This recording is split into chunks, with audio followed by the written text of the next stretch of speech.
Hey everybody, welcome back to our channel. So today we will talk about Ashoka Buildcon Limited. तो क्या करती है basically ये company? तो यहाँ पे ये कंस्ट्रक्शन रिलेटेड कंपनी है और इस वजह से इसमें कुछ कमियां भी हैं जिसके बारे में मैं बात करूंगा। बट अभी अपने टेक्निकल चार्ट्स पे बहुत ही अच्छी मोमेंटम यहाँ पे बनती हुई दिख रही है और बहुत ही अच्छा प्राइस एक्शन पैटर्न मुझे बनता हुआ दिख रहा है। दैट्स वाई मैं ये स्टॉक आपके लिए फिल्टर आउट किया हूँ। ठीक है, तो चलिए पहले इसकी थोड़ा सा फाइनेंशियल ओवरव्यू देख लेते हैं। 3204 करोड़ का मार्केट कैप है, स्मॉल कैप कंपनी है। और अगर इसके स्टॉक पी की बात करते हैं, price to earning ratio that is 8.34, तो दैट इज नॉट बैड क्योंकि बहुत ही सस्ते यहाँ पे प्रीमियम भी हमें ये देखने को मिल रहा है। ROC that is return on capital employed, construction sector में बहुत मैटर करता है कितना कैपिटल इन्फ्यूज किया गया उतने कैपिटल को जनरेट करने के लिए, तो 20% इनका रिटर्न वहां पे देखने को मिल रहा है। That is a great thing in this sector. Book value 22 की है, वही बुक वैल्यू से ज़्यादा पे ट्रेड कर रहा है। ऑफ कोर्स ये private sector company book value से ज़्यादा पे ट्रेड करती है, इसमें बहुत ही कॉमन सी चीज़ है ये। Return on return on equity की बात करते हैं तो इस ईयर 53% का return on equity share holders को देखने को मिला है। That is a great thing. उसके बाद प्रोज के तौर पे देखिए, गुड प्रॉफिट ग्रोथ कंपनी ने दिखाई है, आरओई काफ़ी अच्छा रहा है। डिविडेंड नहीं दे रही है कंपनी को, तो लॉन्ग टर्म के लिए मैं आपको ऐसे भी ऐसे स्टॉक्स को, मैं कंस्ट्रक्शन सेक्टर के स्टॉक्स को आपको ज़्यादा लॉन्ग टर्म के लिए होल्ड करने को नहीं सजेस्ट करूंगा। ठीक है, अगर उसके बाद हम लोग क्वार्टरली रिजल्ट्स देखें तो डिसेंट क्वार्टरली रिजल्ट्स इन्होंने पोस्ट किए हैं, नेट प्रॉफिट्स काफ़ी अच्छे हैं। प्रॉफिट एंड लॉस स्टेटमेंट अगर हम देखते हैं एनुअल, तो अभी देखिए 2017-2016 से इनका नेगेटिव, लगातार इनका नेट प्रॉफिट नेगेटिव आ रहा था। 2020 के बाद से इन्होंने बहुत ही अच्छी रिकवरी दिखाई है और ट्रेलिंग 12 मंथ्स की बात करते हैं तो नेट प्रॉफिट इनका 384 करोड़ का है। लगातार इनका सेल्स ग्रोथ हुआ है, रेवेन्यू टॉप लाइन का लगातार ग्रोथ है इनका देखने को मिल रहा है आपको।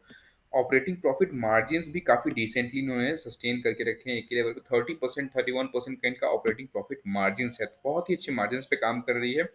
तो ये बहुत ही अच्छा स्टॉक हो सकता है आपके लिए। बट कुछ कमियां जो है मैं आपको, क्योंकि कमियां नहीं है एक्चुअली, ये कैपिटल हैवी इंडस्ट्रीज होती हैं तो यहाँ पे कैपिटल की ज़्यादा ज़रूरत होती है। दैट इज़ वाई बोरोइंग्स बहुत ज़्यादा है कंपनी के पास, और इस क्वार्टर में भी बोरोइंग्स बढ़ चुकी हैं, आप देख सकते हैं 6,716 करोड़ के पास बोरोइंग्स है।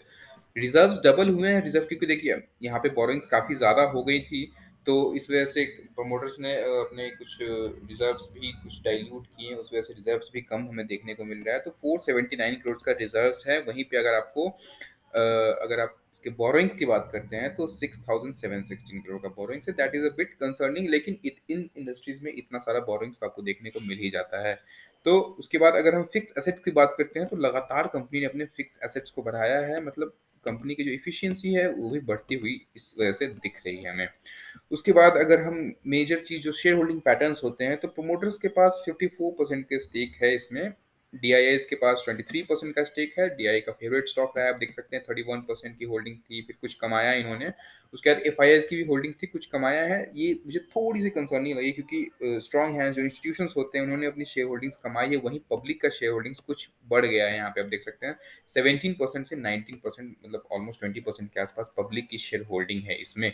बट स्टिल प्राइस पैटर्न, अब मैं इस हिसाब से ये स्टॉक आपको बहुत ज़्यादा लॉन्ग टर्म के लिए होल्ड करने के लिए नहीं बोलूँगा, क्योंकि बहुत सारे फैक्टर्स इसमें। बट अगर टेक्निकल चार्ट पैटर्न्स पे देखते हैं तो बहुत ही शानदार हमें पैटर्न यहाँ पे बनता हुआ दिख रहा है। अब वो पैटर्न क्या है आपको अच्छी तरीके से मालूम है, इसे हम कप विथ हैंडल पैटर्न कहते हैं। तो ये हो गया इसका कप और ये हो गया इसका ये जो है ये हैंडल है इसका। ठीक है, आपको दिख रहा होगा कप विथ हैंडल पैटर्न बनाया है इसने। अच्छे खासे वॉल्यूम्स यहाँ अपीयर हुए थे, और इस वाले दिन जब ये स्टॉक ऑलमोस्ट कितना परसेंट, 12% के आसपास इसने जंप दिखाई इस दिन। बहुत ही तगड़े वॉल्यूम्स, 23 मिलियन के वॉल्यूम्स यहाँ पे अपीयर हुए थे, and these are institutional buying, institution इसमें पोजीशंस बना रहे हैं। दैट्स वाई इतने सारे वॉल्यूम्स में यहाँ पे ट्रेडिंग हुई है। तो ये प्राइस एक्शन जो वॉल्यूम उसको सपोर्ट कर रहा है पूरी तरीके से।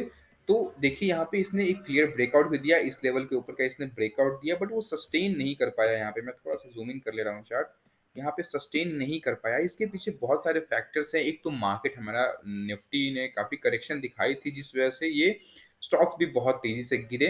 बट अब इसने बहुत ही अच्छी एक, इसने देखिए यहाँ पे बहुत ही बढ़िया यहाँ पे एक बुलिश कैंडल बना, उसके बाद से अब धीरे धीरे ऊपर चलना शुरू हो गया। तो आप स्टिल इसमें अभी पोजीशन बना सकते हैं। ये सडन फॉल था, ये कंसर्निंग नहीं था, आप स्टिल इसमें पोजीशन बना सकते हैं और एक अच्छा खासा रिटर्न एक्सपेक्ट कर सकते हैं। तो आपका रिटर्न क्या रहने वाला है, क्या रिटर्न हम एक्सपेक्ट करेंगे, यहाँ से चलिए हम देख लेते हैं।